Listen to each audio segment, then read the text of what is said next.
রথযাত্রা মহোৎসবে উপস্থিত সমস্ত ভক্তদের আমরা ইস্কন তথা আন্তর্জাতিক কৃষ্ণ ভবনামৃত সংঘের পক্ষ থেকে জানাই আন্তরিক শুভেচ্ছা অভিনন্দন। আশা করি সকলে এই রথযাত্রার আনন্দ উপভোগ করছেন। আর প্রতিদিন এখানে এই অস্থায়ী যে গুন্ডিচা মন্দির এবং রথের মেলা আয়োজন হয়েছে, নানাবিধ কার্যক্রমের মধ্যে দিয়ে আপনারা এই নৃত্য কীর্তন এবং জগন্নাথ কথায় এই কয়েকদিন অতিবাহিত করার মধ্যে দিয়ে জগন্নাথের বিশেষ কৃপা লাভের সুযোগ গ্রহণ করবেন। তা এখন আমরা জগন্নাথ কথা সংক্ষিপ্তভাবে আলোচনা করার প্রয়াস করব।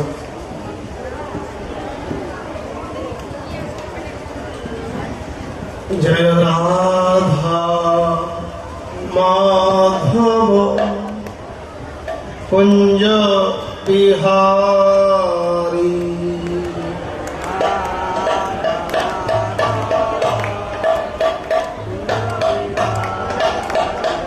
জয় রাধা মাধব কুঞ্জ বিহারী,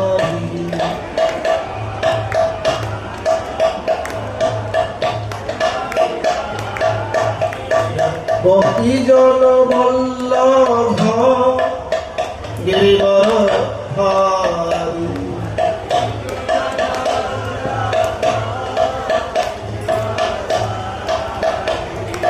গোপীজন বল্লভ গিরিবর হারি,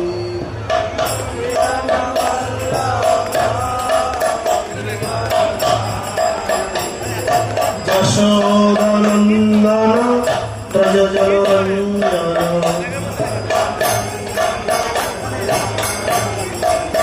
যশোদানন্দন ব্রজজনরঞ্জন,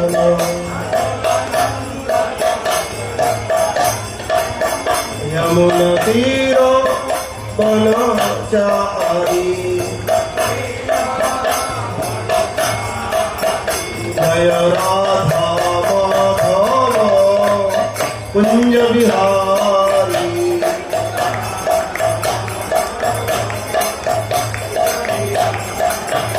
জয় শ্রী কৃষ্ণ চৈতন্য প্রভু নিত্যানন্দ, শ্রী অদ্বৈত গদাধর শ্রীবাসন গৌর ভক্তবৃন্দ,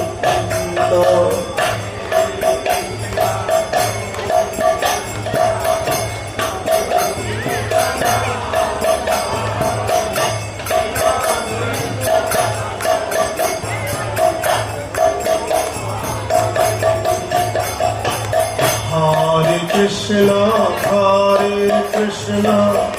কৃষ্ণ কৃষ্ণ হরে হরে, হরে রাম হরে Ram Ram Ram Hare Hare,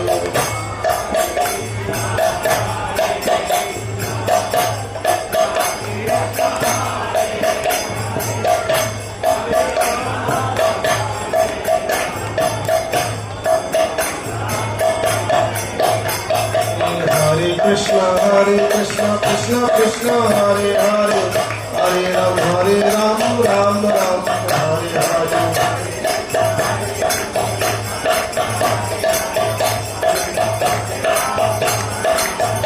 Hare Krishna Krishna Krishna Hare Hare, Hare Ram Ram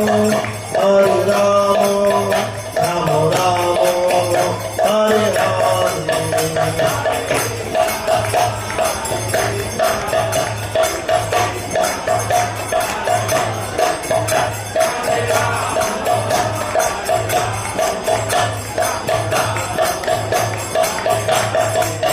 Nitai Gaur Hari Bol, Hari Bol, Hari Bol, Hari Bol.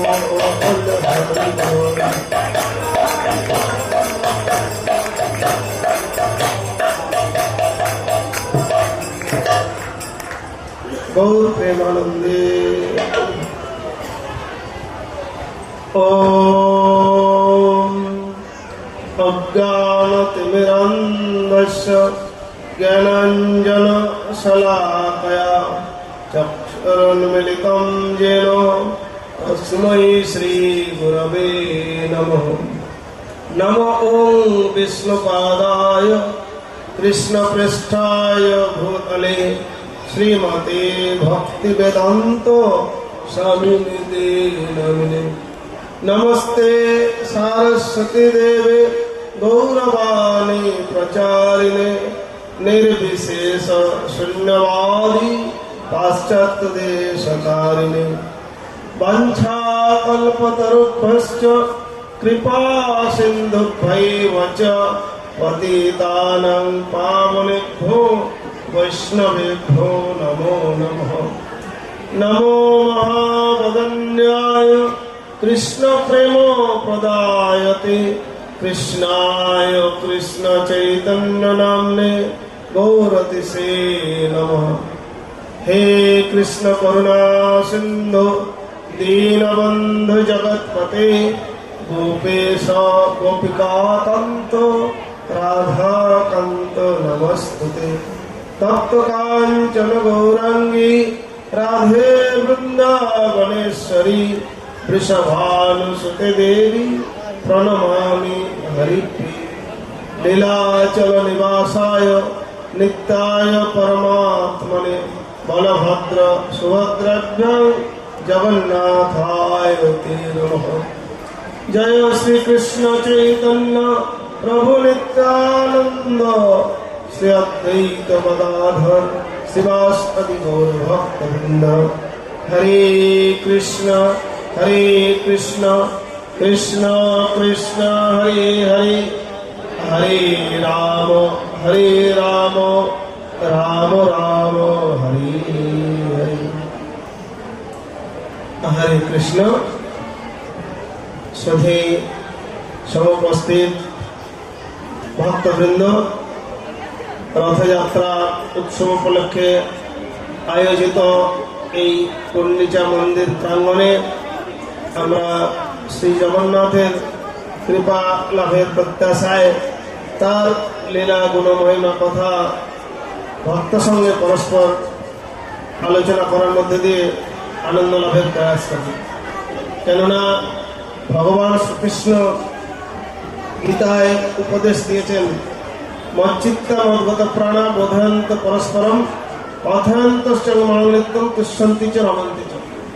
আমার ভক্তরা যখন যে উদ্দেশ্যে মিলিত হোক, তাদের আনন্দ লাভের নিত্য আনন্দ লাভের উপায় হচ্ছে ভগবানের রূপ গুণ লীলা মহিমা কীর্তন করে তার কথা পরস্পরকে বুঝিয়ে শ্রবণ করে তারা পরম সন্তোষ অপ্রাকৃত আনন্দ লাভ করে। এমনই এক শুভ সন্ধ্যায় আমরা সেই জগন্নাথ, আক্ষরিক অর্থে জগতের নাথ, তিনি শুধুমাত্র একটা নির্দিষ্ট আঞ্চলিক গোষ্ঠীর নাথ নন, তিনি বিশ্বব্রহ্মাণ্ডে 84 লক্ষ জীব প্রজাতি সকলের স্রষ্টা। সেই আদি সৃষ্টিকর্তা বিশ্বব্রহ্মাণ্ডের নাথ জগন্নাথ, তিনি এইভাবে করুণার ঔদার্যের মূর্ত বিগ্রহ রূপে সকলকে আহ্বান করছেন তার দৃষ্টির সম্মুখে আসার জন্য। কেন না ভগবানের করুণার দৃষ্টি আমাদের উপরে পতিত হলে আমাদের জীবন ধন্য। এই জড় জগৎ দুঃখ দুর্দশাপূর্ণ। প্রকৃত ধর্মাচরণের উদ্দেশ্য হচ্ছে এই দুঃখ দুর্দশাপূর্ণ জগৎ থেকে নিস্তার লাভ করে নিত্য আনন্দময় ধামে স্বরূপে অধিষ্ঠিত হয়ে ভগবানের সেবায় নিয়োজিত হওয়ার মাধ্যমে জীবনকে পরিপূর্ণতম করা। তো সেই জন্যই এত কিছুর আয়োজন। আমরা জানি যখনই ধর্মের গ্লানি হয়, অধর্মের অভ্যুত্থান ঘটে, আসরিক শক্তি সকল জগৎকে বিপথে পরিচালিত করে তাদেরকে কষ্ট যন্ত্রণা দিয়ে তারা পৈশাচিক উল্লাস করে। সেই পরিস্থিতিতে ভগবান যুগে যুগে আবির্ভূত হয়ে তার লীলা বিলাস করেন এবং তার মাধ্যম দিয়ে তিনি সাধুদের পরিত্রাণ করেন, অসুরদের বিনাশ করে ধর্ম সংস্থাপন করেন। যে কথা আমরা জানি এবং এটা প্রতিনিয়ত অনেক ভক্ত সন্ন্যাসী সাধু সজ্জন সকলেই বলে থাকেন যে যদা যদা হি ধর্মস্য গ্লানির্ভবতি ভারত উত্থানম অধর্মস্য তদাত্মাং সৃজাম্যহম পরিত্রাণায় সাধুনাং বিনাশায় চতুষ্কৃতম ধর্ম সংস্থাপনার্থায় সম্ভবামি যুগে। তো তাহলে ভগবান আসেন, তারপর পরে আবার কেন কালের নিয়মে এইভাবে আমরা অধঃপতিত দুঃখ দুর্দশায় আরো অভিভূত হয়ে যাই?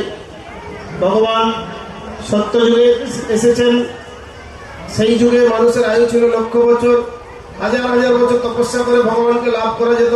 নিজে স্বয়ং বদ্রীনাথে নরনারায়ণ ঋষিরূপে তপস্যা করে সেই যুগ ধর্ম প্রদর্শন করেছিলেন। তারপরে আসলো ত্রেতা যুগ, মর্যাদা পুরুষোত্তম ভগবান রামচন্দ্র অবতরণ করেছিলেন। তিনি রাবণ আদি রাক্ষসদের বিনাশ করে রাম রাজ্য স্থাপন করলেন এবং সেই সময় মানুষের আয়ু ছিল 10,000 বছর।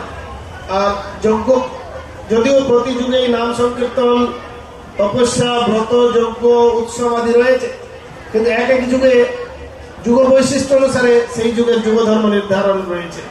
তো সেই যুগে যজ্ঞ করার মাধ্যমে ভগবানের সন্তুষ্টি বিধান করা যেত। তারপরে আমরা পৌঁছালাম দাপর যুগে।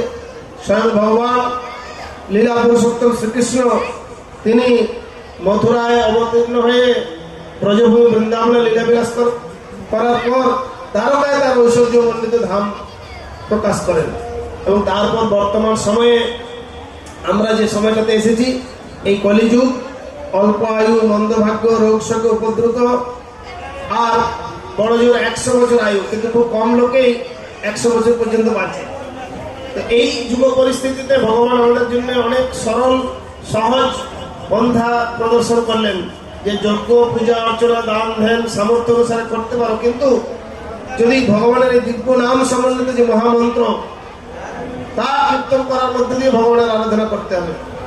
এই হরে কৃষ্ণ মহামন্ত্র যা আমরা জপ করি, কীর্তন করি এবং সম্মিলিতভাবে সংকীর্তন যজ্ঞের দ্বারা ভগবানের আরাধনা করি, এটাই হচ্ছে এই কলিযুগের যুগধর্ম।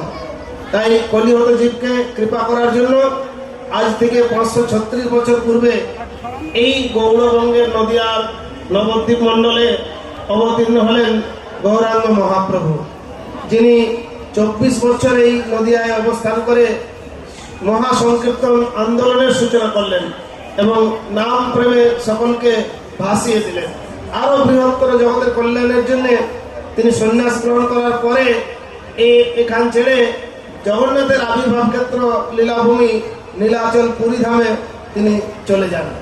সেখানে জগন্নাথকে কেন্দ্র করে সব ভক্তদের জীবন কিভাবে প্রবাহিত হবে এবং কিভাবে জগন্নাথের কৃপা লাভ করে জীবন সার্থক হবে সেটা তিনি প্রদর্শন করলেন। পুরী ধামে তিনি 24 বছরের মধ্যে 18 বছর অবস্থান করেছিলেন, আর 6 বছর তিনি দক্ষিণ ভারত, বৃন্দাবন আদি বিভিন্ন তীর্থ ভ্রমণ করে সেই সমস্ত ভগবানের দিব্য লীলা বিলাসস্থলী গোস্বামী তার ভক্তদের মাধ্যমে তিনি পুনরুদ্ধার করেন।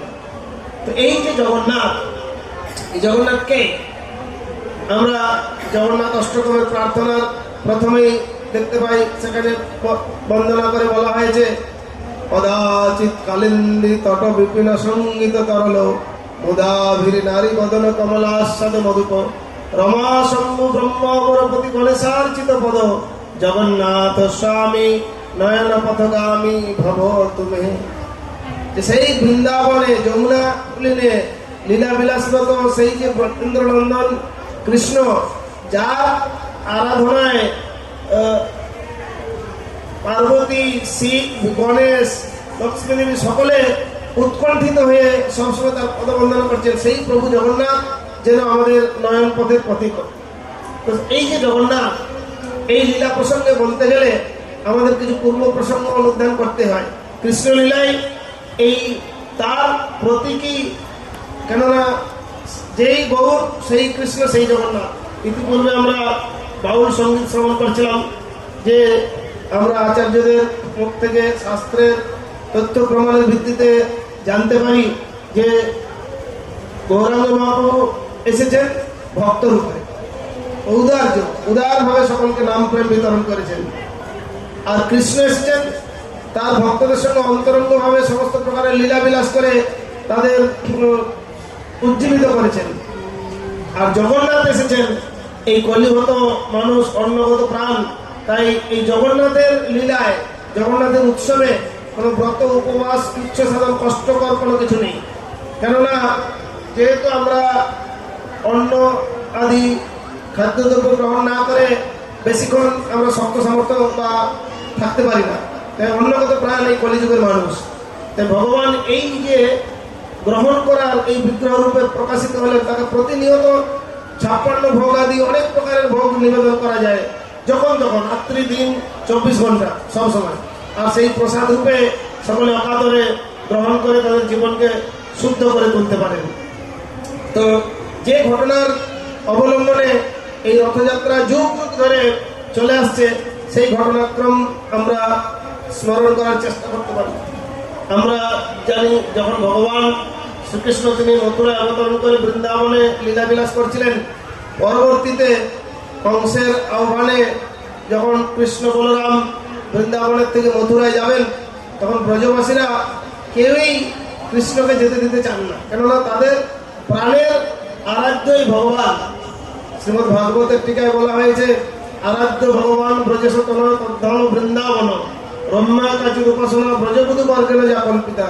শ্রীমদ্ ভাগবতম প্রমাণ অমলম প্রেম কুমার্ত মহান শ্রীচৈতন্য মহাপ্রভুর মতর মিদম তত্ত্বাদরণ। আরাধ্য ভগবান কৃষ্ণ, তার ধাম বৃন্দাবন, আর ব্রজবাসীরা যেভাবে তার আরাধনায় করেছিলেন সেইটাই হচ্ছে সর্বোত্তম। তার প্রমাণ অমল পুরাণ শ্রীমদ্ ভাগবতম, তাকে আদরের সঙ্গে গ্রহণ করতে হবে। তার আর পরে উন্নত, তার থেকে উপরে আর কিছু নেই। এটাই শ্রী চৈতন্য মহাপ্রভুর অভিমত।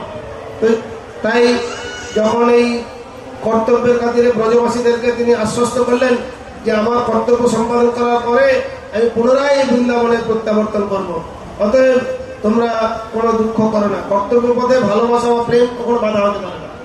তো ভগবান তিনি তো সর্ব ঐশ্বর্যের মালিক, সর্বকারণের পরম কারণ, সকলের মূল আদি উৎস। তাই তার তো আমাদের কাছ থেকে কোনো কিছু চাওয়া পাওয়ার কিছু নেই। তাহলে আমরা কেন এরকম ভাবে অনেক কিছু নিবেদন করছি, ভগবানকে দিচ্ছি? তাহলে ভগবানকে সন্তুষ্ট করার জন্য। আসলে ভগবান কিসের কাঙ্গাল? না, প্রেমের কাঙ্গাল। ভগবানকে আমরা আমাদের অন্তরের অন্তঃস্থল থেকে ভালোবাসাটুকু, প্রেমটুকু নিবেদন করতে পারি। যে প্রেম ভক্তি নিবেদন করলে ভগবান প্রসন্ন হয়ে তিনি আমাদের বাকি সমস্ত আয়োজন তিনি করে রেখেছেন। শুধু তিনি আমাদেরকে একটা ক্ষুদ্র ইচ্ছা শক্তি, স্বাধীনতা দিয়েছেন। আমরা ইচ্ছা করলে ভগবানকে আমাদের অন্তরের ভালোবাসা নিবেদন করতে পারি, নাও করতে পারি। আমরা ভগবানকে স্বীকার করতে পারি, অস্বীকার করতে পারি। কিন্তু তার জন্য প্রকৃতিতে একটা বিশাল ব্যবস্থাপনা রয়েছে। প্রকৃতির কাল শক্তি কাজ করছে, যেখানে যে যেমন কর্ম করবে কাল পূর্ণ হলে সেরকম ফল পাবে, সেই ব্যবস্থাটি করা আছে। তার জন্য ভগবানকে দায়ী করলে হবে না। যখন কেউ কষ্ট পাচ্ছে তখন ভগবানকে দায়ী করছে যে আমার ভাগ্যটা খারাপ, আমাকে ভগবান কেন এত কষ্ট দিচ্ছে। কেউ যখন সুখ পাচ্ছে ভাবছে আমি অত্যন্ত প্রয়াস করেছি, আমার অনেক যোগ্যতা আছে, তাই আমি এত সুখ সমৃদ্ধি ভোগ করার অধিকারী। কিন্তু জানে না এই জগতের প্রবৃত্তিটাই এরকম, কখনো সুখ কখনো দুঃখ, হাসি কান্না, এর গমনাগমন চলছে। এর থেকে রেহাই নেই কারণ যতক্ষণ না আমরা আমাদের প্রেমটুকু ভগবানকে নিবেদন করছি আর এই জগতের এই দুর্দশাক্লিষ্ট আবর্তন থেকে মুক্ত হচ্ছি। এটাই হচ্ছে আমাদের অবস্থা। তো যাই হোক, সেই জন্য ভগবান এইরকম একটা ব্যবস্থা করে রেখেছেন। কি করে আমরা আমাদের ভালোবাসাটুকু ভগবানকে নিবেদন করব, আর তার ফলে আমাদের হৃত গৌরব, আমাদের হারানো সম্পর্ক, এটা পুনরুদ্ধার হবে। আর আমরা যে দুঃখ দুর্দশা তার থেকে চিরমুক্ত হয়ে নিত্য আনন্দময় ধামে আমরা গমন করতে পারবো। এটাই প্রকৃত ধর্ম আচরণের বা ভগবানের প্রতি ভক্তি নিবেদনের যথার্থতা। আর এই প্রকার শরণাগত ভক্তের কথাই ভগবান শুনেন। তাই সেই ভক্তের মাধ্যমে ভগবানের কাছে যেতে হবে। কোন প্রকার ভক্ত? না, সড়ঙ্গ শরণাগতি হয়ে যাওয়া, তাহার প্রার্থনা শুনে শ্রী নন্দকুমার। অত দৈন আত্মনিবেদন, ভগবান যে পালন কর্তা এটা স্বীকার, আর ভক্তির অনুকূল যা কিছু সেগুলোকে স্বীকার করা, আর প্রতিকূল বিষয়গুলোকে বর্জন করে চলা। তাহলে এই প্রকারে যখন শরণাগত হয়ে যাবে কেউ, তখন ভগবান তার বশীভূত। ভগবান ভক্তবৎসল, তিনি ভক্তের আহ্বানে চলে আসেন সর্বত্র। কেন না, অনেক সময় কিছু গোড়া কুসংস্কারাচ্ছন্ন মানুষের আলাদা প্রবৃত্তি। যদিও আমাদের যখন ভারতবর্ষে 1951-50 সালে যখন সংবিধান হয়, তখন এক সময় যে পুরী মন্দিরের সংবিধান প্রণেতা বা অনেক বড় বড় কর্তা ব্যক্তি তাদেরকে পুরী জগন্নাথ মন্দিরে প্রবেশ করতে দেয় না, তাদের অন্ধকরণে প্রসূত। কিন্তু সেখানে একটা নিয়ম করা হয়েছিল যে এটা পরবর্তীতে কি হবে না, একটা হয়তো শুদ্ধতার মাপকাঠি করতে পারে, শালীন পোশাক, শুদ্ধ পরিচ্ছন্ন হয়ে যাবে। কিন্তু ওরা কি করে গায়ের চামড়া দেখে কি করে বুঝবে? এটা একটা অন্ধকরণী যে তাদেরকে মন্দিরে প্রবেশ করতে দেওয়া হয় না পুরীর জগন্নাথ মন্দিরে। কিন্তু তাতে কি হবে? বহুপাত বলতেন যে তোমরা এমন ভাবে জগন্নাথের সেবা করো, কৃষ্ণের সেবা করো, যে সেই সেবা করলে তোমাকে জগন্নাথ দর্শনে পুরীতে যাওয়ার প্রয়োজন নেই, জগন্নাথ তোমার কাছে আসবে। এইরকম আচার্যরা বলে গেছে যে ভগবানের এরকম সেবা করো যে ভগবান তোমাকে, এটা ভক্তি সিদ্ধান্ত সরস্বতী ঠাকুর বলেছিলেন যে ভগবানকে দেখার জন্য অনেক বেশি চেষ্টা করতে হবে না। যদি কেউ আপন ভাবে অন্তর থেকে ভগবানকে ডাকে আর ভগবানের সেবা করেন, তাহলে ভগবান তার সেই পরম ভক্তকে দেখতে আসবেন। ভগবানকে তো কেউ আটকে রাখতে পারবে, তিনি সরাট পুরুষ, সর্বত্র মনসী। তাই যে কথা বলছিলাম যে কৃষ্ণলীলায় যে ঘটনাটি এইভাবে দেখা যাচ্ছে যে মথুরায় গেলেন, মথুরায় অসুরদেরকে, কংস আদি সবাইকে নিধন করে তিনি দ্বারকায় ঐশ্বর্যমণ্ডিত ধাম প্রকাশ করলেন। দ্বারকাধীশ কৃষ্ণ ঐশ্বর্যময় রাজ ক্ষত্রিয় বেশে তিনি রাজত্ব করলেন। তো একবার কি হয়েছে না, এখনো চিরন্তন প্রথা রয়েছে পুণ্যভূমি ভারতে যে সূর্যগ্রহণ উপলক্ষে কুরুক্ষেত্রের ব্রহ্মসরোবরে স্নান করলে অশ্বমেধ যজ্ঞের ফল লাভ হয় এবং সমস্ত কিছু থেকে সে মুক্ত হয়ে যাবে। তো সেই জন্য সমস্ত দেশের এই প্রান্ত থেকে ওই প্রান্ত সকলে যায়। তো একবার কি হয়েছে না, সূর্যগ্রহণ উপলক্ষে এই দ্বারকার অধিবাসীরা, কৃষ্ণের যে 16,108 মহিষী সহ দ্বারকার অধিবাসীরা সকলে ওই পুণ্য স্নানের জন্য কুরুক্ষেত্রে ব্রহ্মসরোবরে গিয়েছেন। আর সেই সময় এই ব্রজভূমি বৃন্দাবনের অধিবাসীরা, অর্থাৎ রাধারানী, ললিতা, বিশাখা আদি সখীরা, অন্যান্য গোপসখারা, অন্যান্য ব্রজবাসী বৃন্দাবনের অধিবাসীরা, তারাও সকলে সেই পুণ্য স্নানের জন্য বৃন্দাবন থেকে কুরুক্ষেত্রে গিয়েছেন। তো সেখানে সবাই সেই পুণ্য স্নান সমাপন করে যে যার গৃহে প্রত্যাবর্তন করবেন। তখনকার দিনে তো মোবাইল ছিল না যে মোবাইলে যোগাযোগ করে দেবেন কারা কারা এসেছে, কোথায় কোন জায়গা আছে, লোকেশন পাঠিয়ে দেবেন, এরকম না। কিন্তু তারপরেও সমস্ত ব্যবস্থা দিয়েছিল। যাই হোক, ব্রজবাসীরা তারা সংবাদ পেল যে দ্বারকা থেকে কৃষ্ণ স্বয়ং এসেছেন এই কুরুক্ষেত্রে। তখন তাদের মনে অত্যন্ত উৎকণ্ঠিত হয়ে উঠল, যার এই বহুদিন তো অতিক্রান্ত হয়ে গেছে, কৃষ্ণ আমাদেরকে বলে এসেছিলেন তিনি বৃন্দাবনে ফিরে যাবেন, কিন্তু আর যাননি। তারা এই প্রতীক্ষায় ইতিমধ্যে 100 বছর অতিক্রান্ত হয়ে গেছে। 100 বছর পরে কৃষ্ণের সঙ্গে ব্রজবাসীদের সাক্ষাৎ হচ্ছে এই কুরুক্ষেত্রে। তো কুরুক্ষেত্রে যখন কৃষ্ণ এদিকে দ্বারকায় ফিরবে এরকম উদ্যোগ নিচ্ছেন, তখন ব্রজবাসীরা আকুল হয়ে সকলে ছুটে গেছে কৃষ্ণের কাছে। দেখলো আরে, তখন রাধারানী এবং সখীরা তাদের এই কৃষ্ণকে দেখে মন ভরে না। তারা বলছে এই কোন কৃষ্ণ? এ আমাদের সেই বেণুকর নটবর বনমালায় বিভূষিত, হাতে বংশীধ্বনি, ত্রিভঙ্গ ভঙ্গি সেই শ্যামসুন্দর কৃষ্ণ তো নয়। এই কৃষ্ণ তো সেই কৃষ্ণ না, কেননা এই কৃষ্ণের হাতে ধনুর্বাণ আছে, মাথায় রাজমুকুট, পরনে ঝলমলে অত্যন্ত অলঙ্কার সম্বন্ধিত রাজবেশ, এই আর চতুর্দিকে সৈন্য সামন্ত, বিরাট আড়ম্বর। এ তো আমাদের সেই বৃন্দাবনের কৃষ্ণ না, এই কৃষ্ণ সেই কৃষ্ণ না। তাদের মন যদি কৃষ্ণের জন্য আকুল হয়েছে, কিন্তু তারা মনে করছে তাহলে আমাদের এই কৃষ্ণকে আমরা এখানে এই রাজবেশে আর পুনরায় এখান থেকে দ্বারকায় ফিরে যেতে দেব না, আমরা নিয়ে যাব বৃন্দাবন। তো কি হয়েছে, তখন তারা সকলে মিলে কেউ রথের দড়ি ধরে, কেউ ঘোড়াগুলোকে ধরে, কেউ পিছনে ঠেলে দিয়ে সবাই মিলে জোর করে আপন ভাবে নিবেদন করে কৃষ্ণকে রথে উঠিয়েছেন। যেহেতু বলরাম ছিলেন, বলরামও উঠেছে। তারপরে সুভদ্রাকে কি আর ফেলে রাখা যায়? সুভদ্রাকেও রথে উঠিয়ে নেওয়া হয়েছে। তারপরে তারা বৃন্দাবনের উদ্দেশ্যে রওনা দিয়েছেন। কিন্তু সুদূর বৃন্দাবনে যাওয়া সম্ভব নয়। কৃষ্ণের ইচ্ছায় এক নব বৃন্দাবনের সূচনা হয়েছে স্থানে। তো তারা মনে করছে বৃন্দাবনে আমরা চলে এসেছি। সেই জায়গায় কৃষ্ণকে রেখে তারা সেই বৃন্দাবনের মতো অপূর্ব রমণীয় পরিবেশে তারা আনন্দ উল্লাস করে ভগবানের সেবায় উন্মত্ত হয়ে আছে। ইতিমধ্যে অনেকদিন অতিক্রান্ত হয়ে যাচ্ছে, আর দ্বারকার অধিবাসীরা, রুক্মিণী আদি মহিষীরা চিন্তা করছেন, আরে কি হলো, কৃষ্ণ সেই যে কুরুক্ষেত্রে গেল, আর তো দ্বারকায় ফিরছে না। তখন তারা জানতে পারলো যে ব্রজভূমি বৃন্দাবনের অধিবাসীরা কৃষ্ণ আর বলরামকে এখান থেকে চুরি করে নিয়ে চলে গেছে, কিডন্যাপ হয়ে গেছে কৃষ্ণ বলরাম। তখন রুক্মিণী দেবী, যিনি হচ্ছেন স্বয়ং মহালক্ষ্মী, তিনি রেগে গেছেন যে আমাদের প্রাণ পুরুষ দ্বারকাধীশ কৃষ্ণকে নিয়ে চলে যাওয়া এত বড় দুঃসাহস। তখন তিনি ওই দ্বারকার সেনাপতি অন্যান্যদেরকে ডাকলেন যে তোমরা এক কাজ করো, এই ব্রজভূমি বৃন্দাবনকে অবরোধ করো। চতুর্দিকে সৈন্য সামন্ত পাঠিয়ে আর বৃন্দাবনকে অবরোধ করা হয়েছে। আর এদিকে কি হচ্ছে না, ইতিমধ্যে যে ব্রজবাসী যারা নিয়ে গেছে তাদেরকে চিহ্নিত করে অ্যারেস্ট করো, তাদেরকে গ্রেপ্তার করা হোক।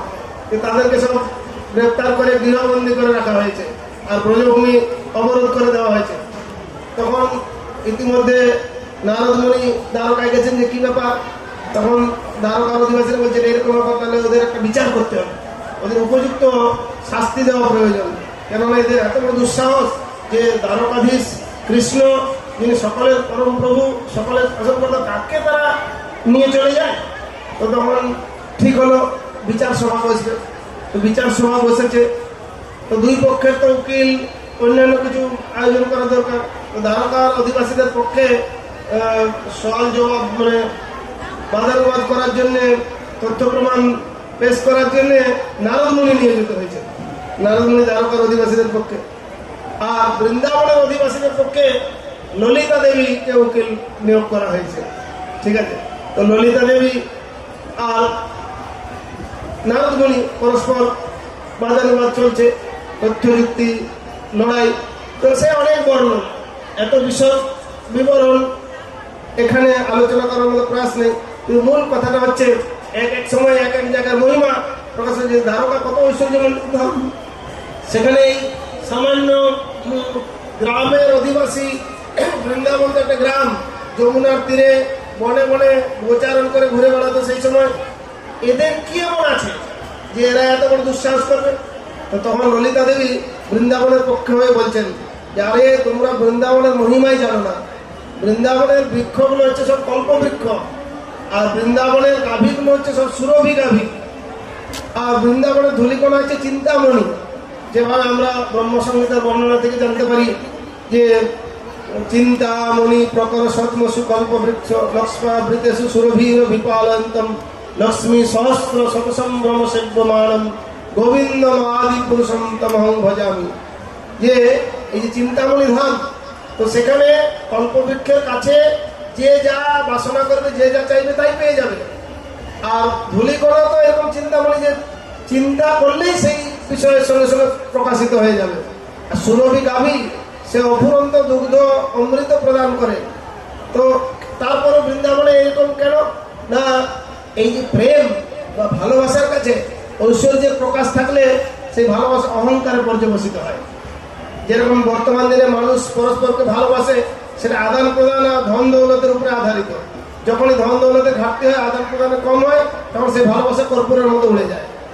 সেদিন একজন উপহাস করে বলছিলেন যে তোমাদের ভালোবাসা মুসলমানের মুরগি পোষা, এরকম অবস্থা। অর্থাৎ খুব ভালো যত্ন আত্মি করে ফেলে, পরে শেষ ছাড়া যায়। এই কলিযুগের আসলে মানুষের পারস্পরিক ভালোবাসার কোনো ভিত্তি নাই। ভগবান হচ্ছেন প্রকৃত প্রেমাস্পদ, যার সঙ্গে নিত্য নিরবচ্ছিন্ন একদম অনাসক্তিবিহীন, কোনো কিছু চাওয়া পাওয়ার সেখানে আকাঙ্ক্ষা নেই, অনাবিল যে ভালোবাসা, যেখানে ভগবানকে সামান্যতম ভালোবাসার বিনিময়ে ভগবান তাকে যে কত তৃপ্তি, কত যে প্রশান্তি আর কত যে দিব্য আনন্দ প্রদান করেন, যেটা কোনো কিছুর সঙ্গে কোনো কিছুর তুলনা করা যায় না।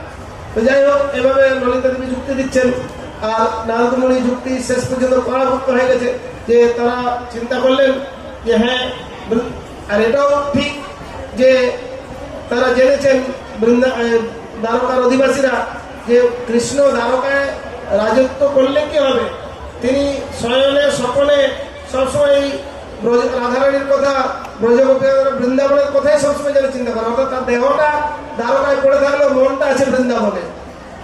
তাই শেষ পর্যন্ত যখন বাদে এই দ্বারকাবাসীরা পরাভূত হয়ে গেল, তখন তারা একটা সমঝোতা করে নিল, ঠিক আছে তাহলে বৃন্দাবনে কিছুদিন অবস্থানের পরে পুনরায় দ্বারকায় যাবে। তো সেই যে ভগবান যে ভক্তদের প্রতি তার যে কিরকম ভাব, তার যে ভালোবাসা, ভগবানের পিতা মাতা সখা বন্ধু কে হতে পারে, ভগবান তো সবকিছুর উপরে, কিন্তু তারপরেও ভক্তের সেই প্রেম, সেই রস, সেই সম্পর্ক আস্বাদন করার জন্য তিনি কাউকে পিতা মাতা রূপে স্বীকার করেন, কোনো ভক্তকে বন্ধু রূপে স্বীকার করেন, কোনো ভক্তকে প্রেয়সী রূপে স্বীকার করেন, আর কাউকে সেবক রূপে স্বীকার করেন। প্রকৃতপক্ষে কৃষ্ণই পরম প্রভু, তিনি সবকিছুর মূল, আমরা হচ্ছি তার নিত্য সেবক। তাই সেবকের কাজ হচ্ছে প্রভুর সেবা করা। এটাও বিভিন্ন রসে সম্বন্ধিত হয়ে ভক্তরা ভগবানের সেবা করেন। তাই কৃষ্ণ সকলকে আকর্ষণ করলেও ভক্তি কৃষ্ণকে আকর্ষণ করে। তাই ভক্তের প্রাণে ভগবান এইভাবে সর্বত্র অবস্থান করছেন। বিশেষত যখন শ্রী চৈতন্য মহাপ্রভু তিনি সন্ন্যাস গ্রহণ করার পরে এই জগন্নাথ পুরী ধামে রথযাত্রায় এই গৌড়ীয় বাংলার সমস্ত ভক্তদেরকে আহ্বান করেন। সমস্ত ভক্তরা মহাপ্রভুর আহ্বানে সাড়া দিয়ে সেই রথযাত্রায় অংশগ্রহণ করে তারা মহামিলন মেলায় একাধারে ভক্ত রূপে ভগবান, আবার ভগবান রূপে ভগবান, বিগ্রহ রূপে। তো সম্মুখে যখন নৃত্য কীর্তন হয়, স্বয়ং মহাপ্রভু নৃত্য করেন, জগন্নাথ অত্যন্ত আনন্দিত হন। কেন না জগন্নাথ দেখেন যেন রাধারানী আদি সবাই আমার সম্মুখে নৃত্য করছেন, আর মহাপ্রভু জগন্নাথকে স্বয়ং ব্রজেন্দ্রনন্দন কৃষ্ণ তিনি রথে আরোহণ করে তার আনন্দ হচ্ছে দেখে তিনি আরো উল্লাসে সমস্ত ভক্তদেরকে আনন্দে নৃত্য করতে থাকেন। এইভাবে জগন্নাথের কৃপা সকলের প্রতি প্রসারিত হয়, তিনি তার করুণার দৃষ্টি। তাই আমাদের মহাপ্রভু বলছেন যে মোর মন বৃন্দাবন, আমাদের মনটা হচ্ছে গুরুত্বপূর্ণ একটা বিষয় ভগবানের সেবার ক্ষেত্রে। কেননা ভগবান হচ্ছেন ভাবগ্রাহী জনার্দন, আমাদের মনের ভাবটাই তিনি গ্রহণ করেন। এই আড়ম্বরিতটা হচ্ছে বাহ্যিক, কিন্তু মূল বিষয়টা হচ্ছে অন্তরের ভাব। তাই মন স্থির করার এই কলিযুগে একমাত্র উপায়, কেননা ভগবান চৈতন্য মহাপ্রভু এসেছেন, তিনি ভক্ত রূপে এসেছেন। কলিকালে নাম রূপে কৃষ্ণ অবতার, কলিকালে সাক্ষাৎ ভগবানের কোনো অবতার নেই। আর এই যে জগন্নাথ, তিনি দারু ব্রহ্ম মূর্তি, আপাত দৃষ্টিতে অসম্পূর্ণ বললে কি হবে, কিন্তু আসলে ইনি প্রেমের করুণার মূর্ত একটা প্রতীক। তো সেই যে দাপর যুগে সেই লীলার প্রতীকী স্বরূপ পরবর্তীতে জগন্নাথ ক্ষেত্র নীলাচল ধামে মহাপ্রভুর সময় থেকে রথযাত্রার এই মহা উল্লাস, মহামিলন উৎসবটার বিশেষভাবে পুনরায় সূচনা হয়।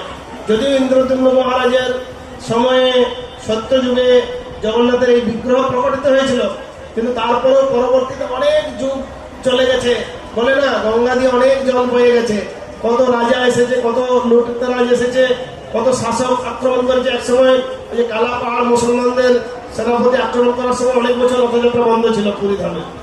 পরবর্তীতে মহাপ্রভুর সময় এটা আরো মহা আড়ম্বরের সহকারে এই রথযাত্রার সূচনা হয়, যেখানে বহুবিধ জগন্নাথের লীলা আছে, কত কত ভক্তকে ভগবান কিভাবে কৃপা করেছেন।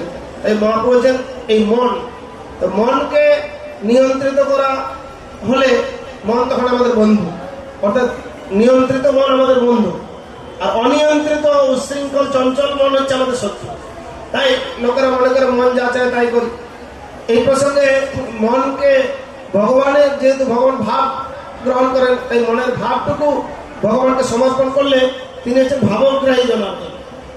শ্রীমদ্ ভাগবতে এই অল্প সময় ভগবানকে সন্তুষ্ট করার একটা উপায় দেওয়া হয়েছে। সেখানে উল্লেখ আছে যে দয়া সর্বভূতেষু সন্তুষ্ট যেন কেন বা সর্বেন্দ্র উপশান্ত তুষ্যাসু জনার্দন, যে যদি কেউ সমস্ত জীবে দয়া যথা লাভে সন্তোষ আর সংযত জীবনযাপন অর্থাৎ সরল সুসংহত জীবনযাপন করে ভগবানের আরাধনায় নিয়োজিত থাকেন, তাহলে অচিরেই ভগবান তার প্রতি সন্তুষ্ট হবে। এটা হচ্ছে ভগবানকে তাড়াতাড়ি সন্তুষ্ট করার একটা উপায়।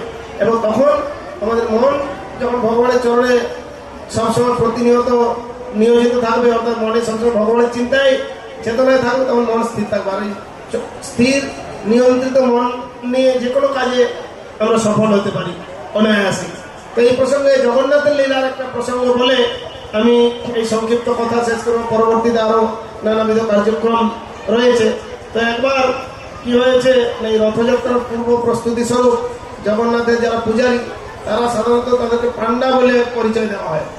যে পান্ডারা বিভিন্ন দিকে যান রথযাত্রার জন্যে, দ্রব্য সামগ্রী অর্থ এগুলো সব সংগ্রহ করে নিয়ে আসেন বিভিন্ন ভক্তদের থেকে, যার ফলে মহা আড়ম্বরে রথযাত্রা উৎসব উদযাপন করা যায়।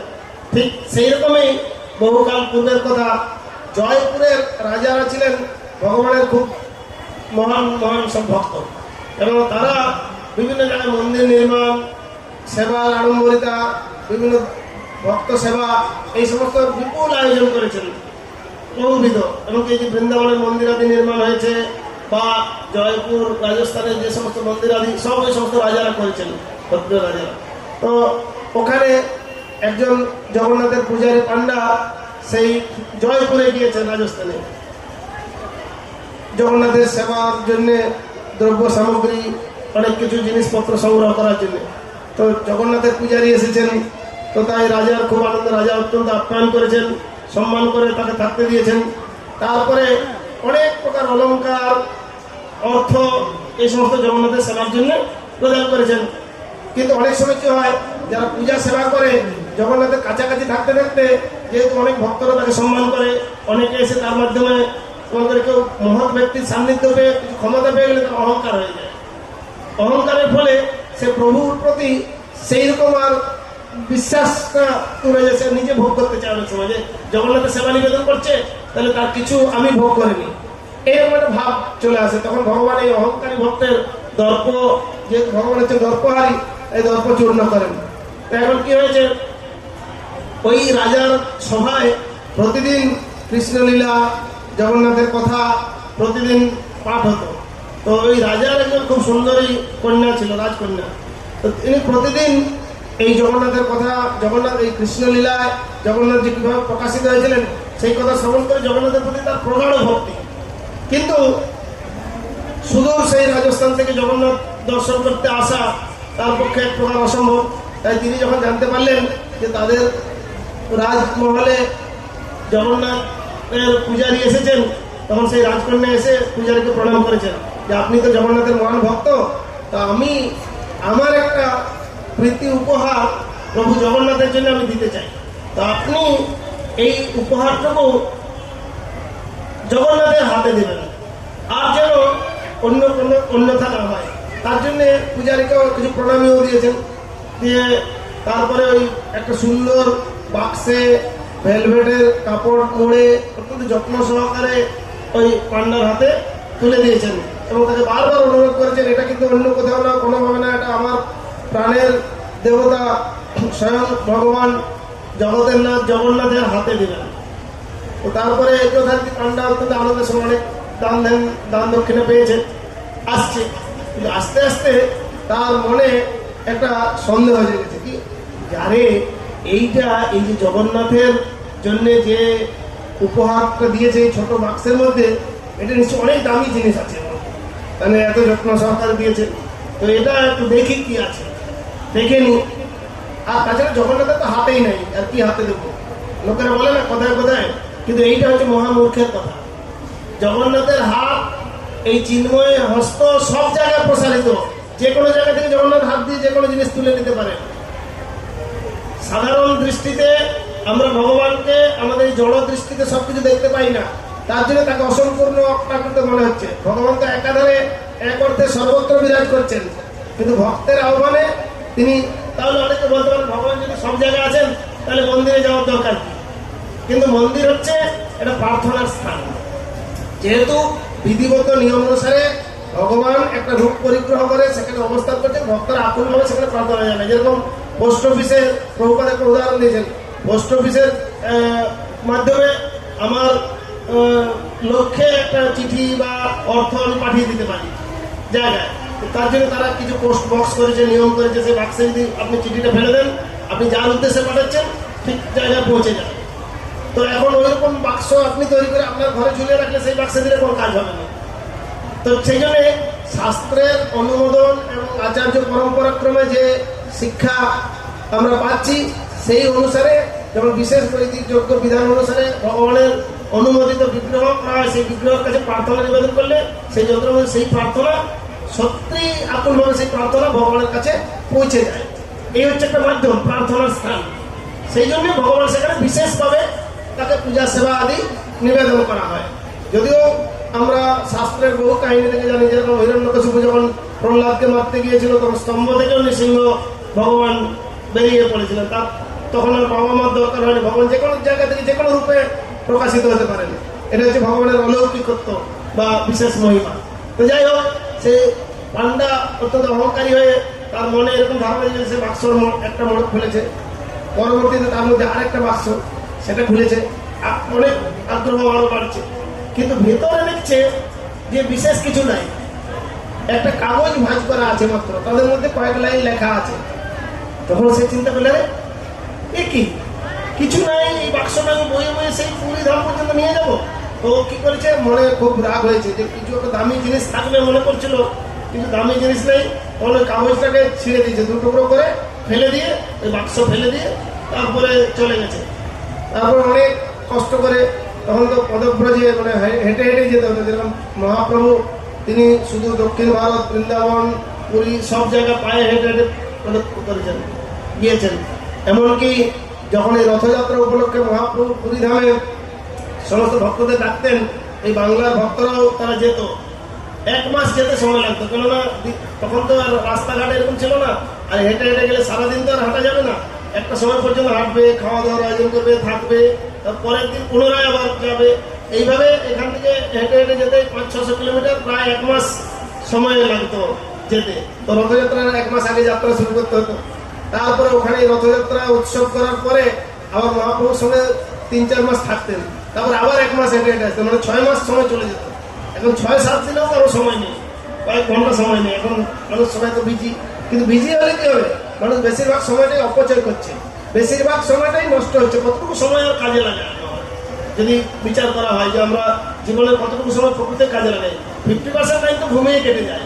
জীবনের যতটা আয়ু তার 50% ঘুমিয়ে কেটে যায়, তারপরে নষ্ট করা সময়। এইভাবে দেখতে গেলে দেখা যাবে যে বেশিরভাগ সময়টাই আমরা নষ্ট করে কাটাচ্ছি, খুব কম সময় কাজে লাগানো হচ্ছে। তো যাই হোক, এখন পান্ডা যখন চলে গেছে পুরী ধামে, ও এত ক্লান্ত শান্ত হয়ে রাত্রিতে ঘুমিয়েছে।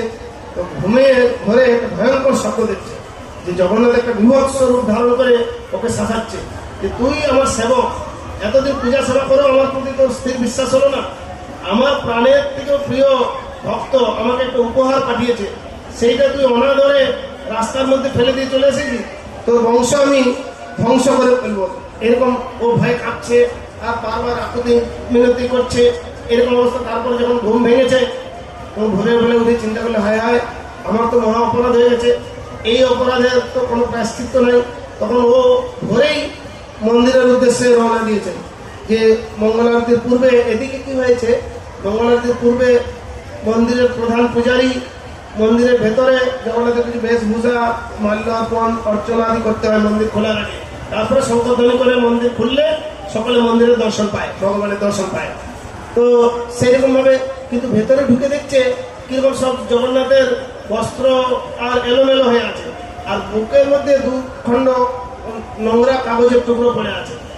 তখন সে চিন্তা করলো, হ্যাঁ এই নিশ্চয়ই গোপনে কেউ জগন্নাথ মন্দিরে, কিন্তু মন্দিরের দ্বার তো বন্ধ ছিল, ভিতরে কেউ ঢুকেছিল মনে হয়।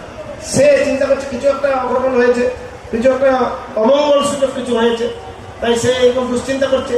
ইতিমধ্যে ওই যে পূজারী পান্ডা যে জয়পুর থেকে এসেছে, সে কাঁদতে কাঁদতে ওখানে এসে উপস্থিত হয়েছে। তখন প্রধান পূজারীকে তার অপরাধের কথা বলছে, তখন প্রধানমন্ত্রী বলছে আজ আমি একটা অমঙ্গলসূচক বিষয় দেখেছি। কি বলছে? দেখো দেখো, এই দুটো কাগজের টুকরা জগন্নাথের বক্ষদেশে আটকে ছিল, দেখি দেখি। তখন ও দেখছে, আরে সেই কাগজ যেটা আমি ছিঁড়ে ফেলে দিয়েছিলাম আসার পথে, কিন্তু এই কাগজটা ভগবান বক্ষে ধারণ করেছেন, কি আছে এই কাগজের মধ্যে? তখন সেই কাগজ দুটো জোড়া দিয়ে সে দেখছে কি লেখা আছে। সেখানে সেই রাজকন্যা তার প্রাণের আরতি দিয়ে লিখছেন যে, হে জগন্নাথ, জগতের নাথ, আপনি তো সেই লীলা পুরুষোত্তম কৃষ্ণ স্বয়ং, আপনার তো সমস্ত বিশ্বব্রহ্মাণ্ডের মালিক, ঐশ্বর্যের মালিক, আমি আর কি দিতে পারি? যা কিছু পেয়েছি সেটাও আপনার, কিন্তু একটা জিনিস আপনার অভাব আছে। সেটা হচ্ছে এই যখন আপনি ব্রজভূমি বৃন্দাবন থেকে চলে যান, তখন গোপীরা আপনার মনটা হরণ করে নিয়েছে, অর্থাৎ আপনার সব কিছু থাকলে মনটা আপনার কাছে নাই, মনটা বৃন্দাবনে পড়ে আছে। তাই আমার মনটা আমি আপনাকে দিলাম। তো সেই দেখুন মনের ভাব, এরকম আকুলতা ভগবানের প্রতি, তো সেই ভাবটুকু ভগবান গ্রহণ করেছেন। তো তখন এই বিষয়টা বলার কথা যে ভগবান এইভাবে ভক্তের প্রেমটুকু, ভক্তিটুকু, ভাবটুকু গ্রহণ করেন, ভাবগ্রাহী জনার্দন তিনি। তাই আর যা কিছু হোক না কেন, সেই জন্য ভগবান গীতায় বলেছেন যে কারো সামর্থ্য থাক না থাক, শুধুমাত্র পাতা ফুল জল যদি সেই আরতিটুকু নিবেদন করেন আমার প্রতি, তাহলে আমি সেটা গ্রহণ করি। ভগবান গীতায় বলেছেন না, পত্র পুষ্প ফলং জমে ভক্তা প্রযোচ্ছতি তদুক্ত ভক্ত উপরেতম অস্নামী প্রজাতাত্মন। যদি আমার ভক্ত আমাকে একটু পাতা ফুল জল আদি ভক্তি সহকারে অর্পণ করে, আমি তার সেই ভক্তিপ্রদ উপহার গ্রহণ করি। অপরপক্ষে অহংকারী বা দাম্ভিকতার অনেক আড়ম্বর থাকলেও ভগবান তা গ্রহণ করেন না। এইরকম অতি অদ্ভুত অদ্ভুত লীলা ভগবানের সঙ্গে ভক্তের সংগঠিত হয়েছে। আমাদের মায়াপুরে শ্রীমৎ ভক্তি পুরুষোত্তম স্বামী মহারাজ এই জগন্নাথের লীলার উপর আধার করে শ্রী জগন্নাথ, পুরী মন্দির, শ্রীক্ষেত্র পরিক্রমা এবং কয়েকটি গ্রন্থ সংকলন করেছেন। তার মধ্যে এই জগন্নাথের সঙ্গে ভক্তের যে বিবিধ লীলাবিলাস অনুসারে ভগবানের সেবা পূজা প্রচলিত হয়েছে, সেই সেবা পূজার বিষয়গুলো সুন্দর সুন্দর কাহিনী আকারে সেখানে উপস্থাপন করা হয়েছে। তো আপনারা যারা এই সমস্ত বিষয়গুলো আরও জানতে চান, আরও ভগবানের এই লীলা আরও আস্বাদন করতে প্রয়াসী, তারা এই গ্রন্থগুলো সংগ্রহ করতে পারেন। হ্যাঁ, এগুলো আমাদের স্টলেও আছে। এবং রহস্যময় রথযাত্রা, রথযাত্রার যে রহস্য, এই গ্রন্থ সেখানে আছে যে রথযাত্রার রহস্য কি। আমি শুধু সংক্ষিপ্তভাবে একটু বললাম। সেই যে যুগ, দ্বাপর যুগে কুরুক্ষেত্র থেকে বৃন্দাবনে যে ব্রজবাসীরা আকুলভাবে কৃষ্ণ বলরাম সুভদ্রাকে নিয়ে এসেছিল, সেটাই নীলাচল ক্ষেত্রে, নীলাচল থেকে সুন্দরাচল, মূল মন্দির থেকে গন্ডিচা মন্দিরে, আর এই যেন দ্বারকা থেকে বৃন্দাবনে। অর্থাৎ এই যে অস্থায়ী গুন্ডিচা মন্দিরে ভগবান জগন্নাথ বলদেব সুভদ্রা বিরাজ করছেন এবং এখানে ভক্তরা আরাধনা করছেন, এটা যে অভিন্ন বৃন্দাবন। অর্থাৎ এই স্থানে জগন্নাথ মন্দিরের মধ্যে বা অন্যত্র ভগবানকে দর্শন করে যে ফল লাভ হয়, এই রথযাত্রায় আসার পরে যে গন্ডিচা মন্দিরে যে 7 দিন জগন্নাথ অবস্থান করেন, সেই জগন্নাথের দর্শন করলে তার কোটি গুণ ফল লাভ হয়, এইরকম বর্ণনা আছে। তাই নিঃসন্দেহে এই রথযাত্রা মহোৎসবটি অত্যন্ত সুপ্রাচীন। ভক্তদের প্রতি ভগবান করুণা পরবশ হয়ে তিনি এইভাবে তার করুণা বিতরণ করেছেন, জগন্নাথ জগতের নাথ। আর সেই করুণার প্রকাশ ঘটিয়ে শ্রীচৈতন্য মহাপ্রভু সকলকে অংশগ্রহণ করার সুযোগ করে দিয়েছেন। এবং তার কথায় যেই ভজে সেই বড়, অভক্ত হিংসা, কৃষ্ণ ভজনে নাই জাতি কুলাদি বিচার। এই মহাপ্রভু জাতি বর্ণ ভেদাভেদ সব মুছে দিয়ে সকলকে এই মিলন মেলায় অংশগ্রহণ করালেন। আর তারই সেনাপতি ভক্ত পরবর্তীতে জগতের নাথ যে জগন্নাথ, তার মহিমা সারা বিশ্বে পরিব্যাপ্ত হয়েছে। এবং রথযাত্রায় মহাড়ম্বরে America, Russia, Japan, German, Australia, শুধু সমস্ত দেশে, বিশ্বের বড় বড় দেশে প্রভুপাদ তিনি 8-10টি জায়গায় বিশ্বের রথযাত্রার সূচনা করেছিলেন। এখন শতাধিক দেশে এভাবে মহাড়ম্বরে রথযাত্রা উদযাপন হচ্ছে। মানুষজন জগন্নাথের কৃপা লাভ করে ধন্য হচ্ছেন। আর নিঃসন্দেহে আপনারা সকলে নদিয়ার অধিবাসী হিসাবে গর্ববোধ করতে পারেন, নদিয়ার গৌরব মহাপ্রভু। কিন্তু সেই গর্ব করা তখনই সাজবে, শুধু গোড়ার আমি বললে কবু নয়, গোড়ার আচার গোড়ার বিচার করলে ফল হয়। অর্থাৎ মহাপ্রভুর দেশের অধিবাসী হিসাবে আমরা গর্ববোধ করতে পারি, কিন্তু সেটা সার্থক হবে তখনই যদি মহাপ্রভুর শিক্ষা, তার নির্দেশ, তার আচরণ অনুসরণ করে আমরাও ভগবানের সেবায় নিজেদেরকে নিয়োজিত করতে পারি, তখনই জীবনের সার্থকতা। কেন মহাপ্রভুর আমাদের প্রতি উপদেশ হচ্ছে, ভারত ভূমিতে হলো মনুষ্য জন্ম, যা জন্ম সার্থক করে করো পর উপকার। তাহলে আমাদের জীবনকে সার্থক করে গড়ে তুলতে পারি ভগবানের ভক্ত হয়ে, আর অন্যকেও এই ভক্ত হওয়া, ভগবানের কৃপা লাভের সুযোগ করে দেওয়ার মাধ্যমে পরোপকার সাধন করে জীবনকে সার্থক করা, এই মহাপ্রভুর পবিত্র উপদেশ পালন করে আমরা আমাদের জীবনকে সফল করে তুলতে পারি। এই রথযাত্রা উৎসব আদির মাধ্যমে আমরা সেই সেবার সুযোগটুকু গ্রহণ করি।